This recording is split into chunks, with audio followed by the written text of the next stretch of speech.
Oh yeah, the time is now.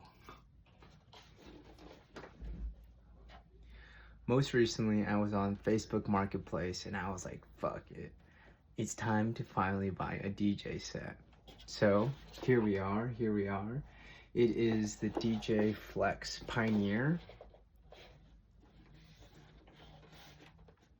It is the Pioneer DJ Flex 4. For the longest time, I've really wanted to DJ. Actually, about 2 years back, I was about to buy one on Facebook Market as well. But the price was a bit high. It's like $200-300, right? They're not that cheap, the controllers. And then on top of that, I was in school and I was like, I don't really have time. I'm not gonna go with the deal. Most recently, I was like, okay, I'm gonna check what's on Facebook Marketplace. I'm a little curious. 220 was the 250 was the asking price. 250 was the asking price for the Flex 4, and I've heard this name before. I've heard it before. It's very beginner friendly starter DJ pro set, basically. And then I was like, you know what? Can I get it for 200? And I settled for 220.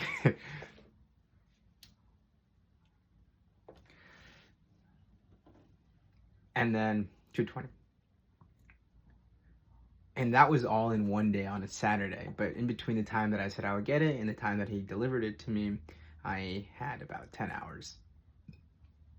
So, did some research here and there, trying to understand exactly a bit more of the software, because I had tried some software on my phone and on my laptop a bit, but not really sure exactly what I'm supposed to be looking for.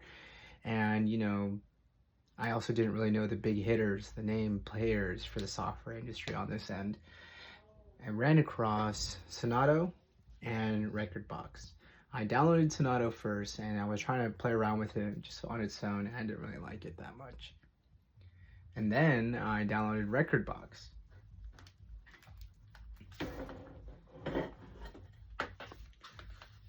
Here is Rekordbox, very simple, very chill.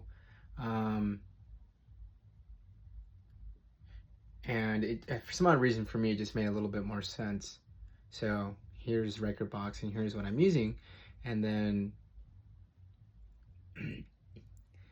from there, right now, I've just been using the Spotify to play all of my, connecting to Spotify and playing all the playlists that I have made over the years.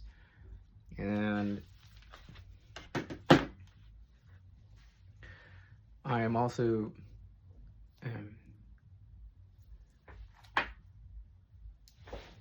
so overall, what does software do? Someone was asking me this in one of my live streams. Software does two things. It helps me kind of just manage all my music, as you just saw on Spotify, and also kind of set it up. What I mean by that is I can add like cues on when something will play, and then I can also just download and bring in different samples. I need to find better samples because all my samples are kind of doggy.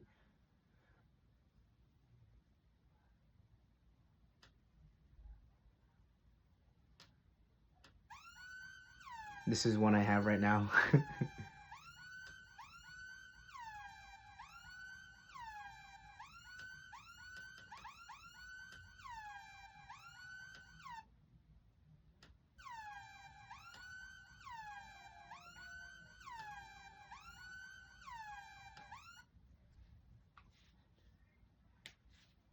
And the second thing is it allows you to play your music, because it just kind of streams it currently. Things used to be on USB sticks and you would usually plug it into your controller. This is what this is called, a controller, where it's essentially just hardware that doesn't really do much but allows you to move things a bit easier on the software side. So in reality, you don't necessarily need the controller, but it just makes everything infinitely easier because the software is a little bit clunky, right? If you were to just use it by itself, you could technically do hotkeys maybe on the keyboard, but I don't know how that would work. But yeah, I've been mixing learning a bit on the side. I've only had it for about 2, maybe 1 week now.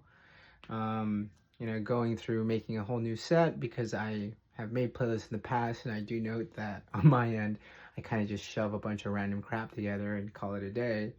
That kind of have somewhat of a similar vibe, but I also do love changes. So some of my music has like a spectrum. My playlists have like a range or spectrum that I consider acceptable. Like my chill kind of gets a little like high pace sometimes, and then really slows down other times. And then with making my new playlist sets, I'll put one in the description or the link. This is like a Latino high temp one. Is you have to follow BPM, and you also have to follow keys. And with keys, there's a couple of different things that you can think about. Rule of fifths, or you can think about like there's a harmonics table.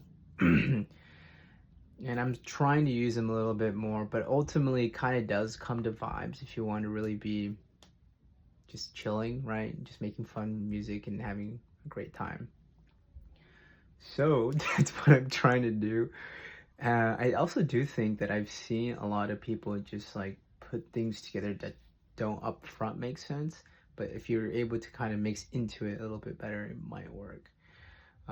So what have I So you might also be asking, what exactly does a DJ do? This is something that I've been trying to figure out as well. I think essentially the main thing is to get one song to the next and keep the vibes going. Within that, there's layers. I would say 3. There's the professional layer, the person who's able to potentially start making their own like beats and edits, to cohesively build a great DJ set. I would say the one below that, or the beginner actually, would be someone who just plays one song into the next, kind of like, Spotify's DJ X sort of thing. It works. And then the intermediate is like this whole range of like how well can you get between transitioning songs and shifting different songs together. And I've been following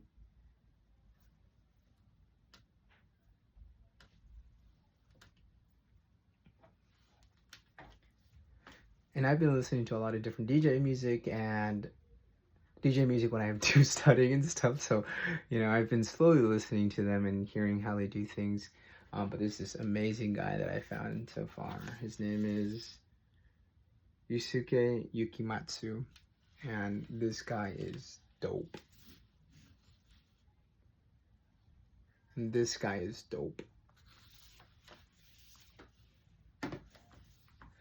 Like I was watching a video where he was doing something, I think it's called power shifting, when you put 2 songs on top of each other, but then you like mess around with the EQ a little bit, so it's just like, so it doesn't like get too muddy, but it's like really, really, really deep, and it's just like really, really, really stitched together and deep, kind of. It's kind of hard to explain, but ultimately I'm having fun. I'm playing about once a day. I think I have been live streaming, so if you want to join for those, it's on YouTube. And yeah, I'll show like a little set that I did, like a little snippet, because again, I'm learning, so there's only probably 1 or 2 transitions that I like. Also don't want to get copy strike, so cheers.